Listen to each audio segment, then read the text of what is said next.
Hello, my dear students. Welcome you all to my YouTube channel M Ahmad Study Circle. आज के इस video में हम लोग रत्न सागर फोकस इंग्लिश क्लास 7 से चैप्टर नंबर 7 पढ़ने जा रहे हैं, जिसका टाइटल है द वेदर फॉरकास्ट, मौसम का पूर्वानुमान।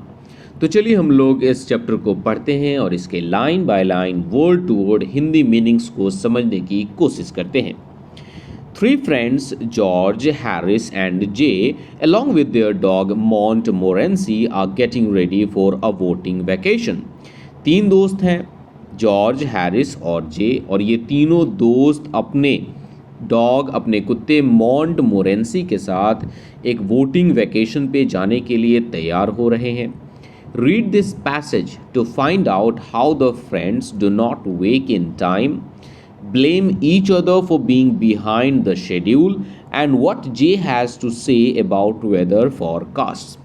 तो चलिए हम लोग इस स्टोरी को पढ़ते हैं, ये पता लगाने के लिए कि कैसे ये तीनों दोस्त समय पर नहीं जगते हैं, टाइम रहते हुए नहीं जगते हैं और वे लोग शेड्यूल से पीछे रह जाते हैं, और इसके लिए वे तीनों एक दूसरे के ऊपर दोष लगाते हैं, एक दूसरे के ऊपर इल्ज़ाम लगाते हैं।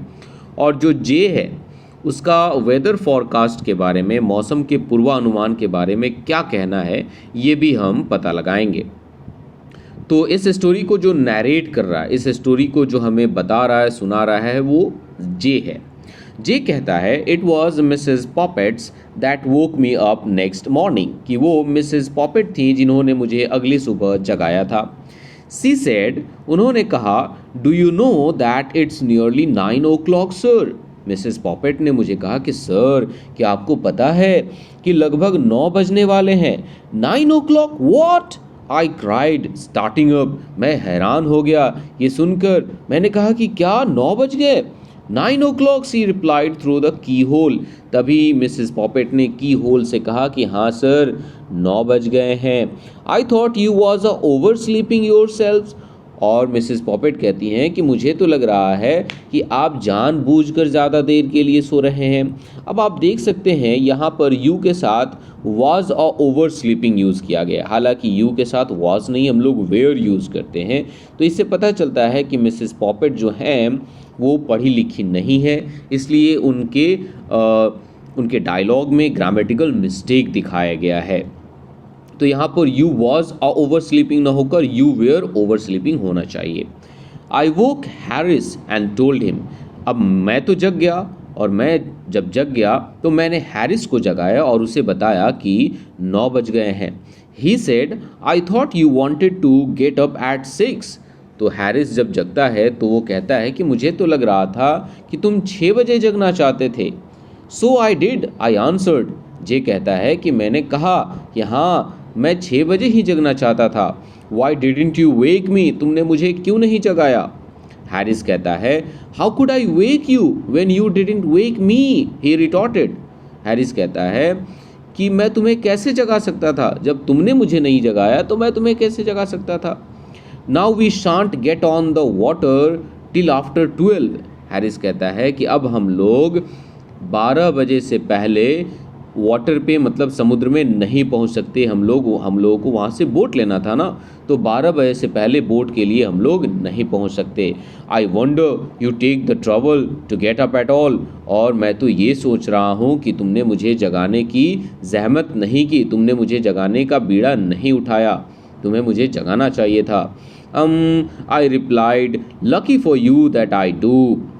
जे कहता है कि अच्छा, ये कहो कि तुम्हारी किस्मत अच्छी है कि मैंने तुम्हें जगा दिया।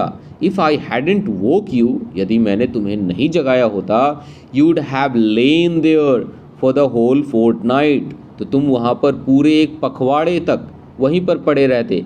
फोर्टनाइट कहने का मतलब है अ पीरियड ऑफ 14 days, 14 दिनों तक के समय को हम लोग फोर्टनाइट कहते हैं। तो जे कहता है कि यदि मैं तुम्हें नहीं जगाता तो तुम पूरे के पूरे 14 दिनों के लिए वहीं पर पड़े रहते, वहीं पर सोए रहते। We snarled at one another in this strain for the next few minutes. अगले कुछ मिनटों के लिए हम लोग एक दूसरे के ऊपर ऐसे ही चिल्लाते रहे। When we were interrupted by a defiant snore from George, हम लोग कुछ मिनटों के लिए एक दूसरे के ऊपर इसी तरह से चिल्लाते रहे, तभी अचानक से हमें जॉर्ज के खर्राटे लेने की आवाज़ सुनाई देती है, जिससे हम लोग इंटरप्ट हो जाते हैं, जिससे हम लोग डिस्टर्ब हो जाते हैं। It reminded us for the first time since our being called off his existence. अब क्योंकि हम लोग जग गए थे, मैं जग गया था और हैरिस जग गया था, और हमारे जगने के बाद जब हम लोग बातें कर रहे थे, तो जब जॉर्ज के खर्राटे लेने की आवाज़ हमें सुनाई दी, तभी हमें पता चला कि अच्छा, हम लोग के बीच जॉर्ज भी है। There he lay, the man who had wanted to know what time he should wake us. अब ये देखो, वहाँ पर वो आदमी लेटा हुआ है, वहाँ पर वो आदमी पड़ा हुआ है, जो ये जानना चाहता था कि हम लोगों को वो कितने बजे जगा दे। मतलब जॉर्ज ने पहले हैरिस और जे से कहा था कि वे लोग उसे बता दे कि जॉर्ज उन्हें कब उठा देगा, कब उन्हें जगा देगा, और वो तो अभी तक सोया हुआ है, अभी तक पड़ा हुआ है। ऑन हिज बैक, अपने पीठ के बल, with his mouth wide open, और उसका मुंह खुला हुआ है, and his knees stuck up, और उसके जो घुटने हैं वो एक दूसरे से चिपके हुए, एक दूसरे से सटे हुए हैं। तो यहाँ पर बताया गया है कि जे और हैरिस तो जग गए हैं, लेकिन जॉर्ज अभी तक सोया हुआ है। I don't know why it should be, but the sight of another man asleep in bed when I am up maddens me. जे कहता है कि मुझे नहीं पता कि ऐसा क्यों होना चाहिए या ऐसा क्यों होता है, लेकिन जब मैं जगा हुआ होता हूँ और मैं किसी दूसरे इंसान को बेड पर सोए हुए देखता हूँ, तो ये दृश्य मुझे पागल कर देता है। It seems to me so shocking to see the precious hours of a man's life, the priceless moments that will never come back to him again, being wasted in mere brutish sleep. यहाँ पर जे कहता है कि मुझे ऐसा लगता है कि एक इंसान का जो बेसकीमती, जो प्रीशियस समय मिला है एक इंसान की ज़िंदगी में, और ये समय जो एक बार गुजर जाता है, जो वापस नहीं आता है, वो इंसान सिर्फ सोने के लिए अपने समय को वेस्ट कर देता है, जो कि मुझे बिल्कुल भी पसंद नहीं है। There was George throwing away in hideous sloth the inestimable gift of time, his valuable life, every second of which he would have to account for hereafter, passing away from him unused. यहाँ पर जे कहता है कि ये रहा George, जो कि एकदम आलसी की तरह, स्लॉथ की तरह अपने समय को गवा रहा है। ज़िंदगी का ये जो गिफ्ट मिला है, समय का ये जो गिफ्ट उसे मिला है, जो कि इनएस्टिमेबल है, जिसको काउंट नहीं किया जा सकता, इस वैल्यूएबल टाइम को, जो कि हर एक सेकंड को वो गंवा रहा है और हर एक सेकंड का हिसाब उसे देना पड़ेगा, और वो इस समय को गंवा रहा है बिना किसी काम में इस समय को यूज़ किए हुए। He might have been up stuffing himself with food instead of sprawling there, sunk in soul clogging oblivion. हालांकि अभी तक जॉर्ज को जग जाना चाहिए था और उसको खाना चाहिए था, हालांकि अभी तक वो अपने हाथ पैरों को फैलाकर सोया हुआ है और उसको ज़रा सा भी पता नहीं है कि उसके आसपास में क्या हो रहा है। यहाँ पे संक इन सोल क्लॉगिंग ऑब्लिवियन का मतलब होगा being unaware of your surrounding. जब आपके आसपास की चीज़ें, आपके आसपास में क्या हो रहा है उससे आप बेखबर होते हैं, तो उसके लिए संक इन सोल क्लॉगिंग ऑब्लिवियन का यूज़ किया जाता है। It was a terrible thought. It was a terrible thought. Harris and I appeared to be struck by it at the same instant. जे कहता है कि मेरे और हैरिस के दिमाग में अचानक से एक ख्याल आता है, एक आइडिया आता है, और ये आइडिया बहुत ही ज़्यादा टेरिबल था, बहुत ही ज़्यादा ख़तरनाक था। We determined to save him, हमने डिटरमाइन किया कि हम लोग उसे बचाएंगे। And in this noble resolve our own dispute was forgotten, और इस चक्कर में हम लोग अपना झगड़ा भूल गए। We flew across and slung the clothes off him and shouted in his ear and he woke. हम दोनों जॉर्ज के दोनों तरफ चले गए और उसके बॉडी से, उसके शरीर से कपड़े को हमने हटा दिया और उसके कान में हमने ज़ोर से चिल्लाया और इसके वजह से वो जग गया। यहाँ पर हम लोग देख सकते हैं यहाँ पर एक है जे और एक है हैरिस, और यहाँ पर जॉर्ज सो रहा है, और ये रहा उनका कुत्ता डॉग मॉन्टमोरेंसी, और ये लोग जॉर्ज को एक प्रैंक करके, एक मजाक करके जगा रहे हैं उसके कानों में चिल्ला करके। Was it matter, was it matter, he observed sitting up, बैठते हुए वो कहता है was it matter, was it matter. तो वॉज इट मैटर कहने का मतलब वो सोया हुआ है और उसकी ज़बान लटपटा जाती है और वो कहना चाहता है what is the matter, but वो कह पाता है was it matter. Getting up road Harris, it's quarter to 10, sorry get up road Harris, Harris जोर से चिल्ला कर कहता है दहाड़ते हुए जग जाओ, इट्स क्वार्टर टू 10, 10 बजने में अब सिर्फ 15 मिनट कम है।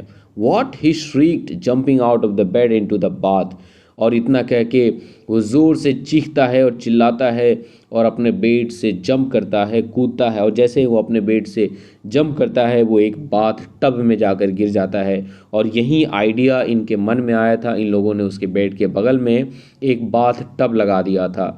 Who the thunder put this thing here, George कहता है कि किस बदमाश ने इस बाथ टब को यहाँ पर रखा है। We told him he must have been a fool not to see the bath, हमने उसे बताया कि तुम बेवकूफ़ ही थे कि तुमने इस बाथ टब को नहीं देखा। ओके, चलिए आगे बढ़ते हैं।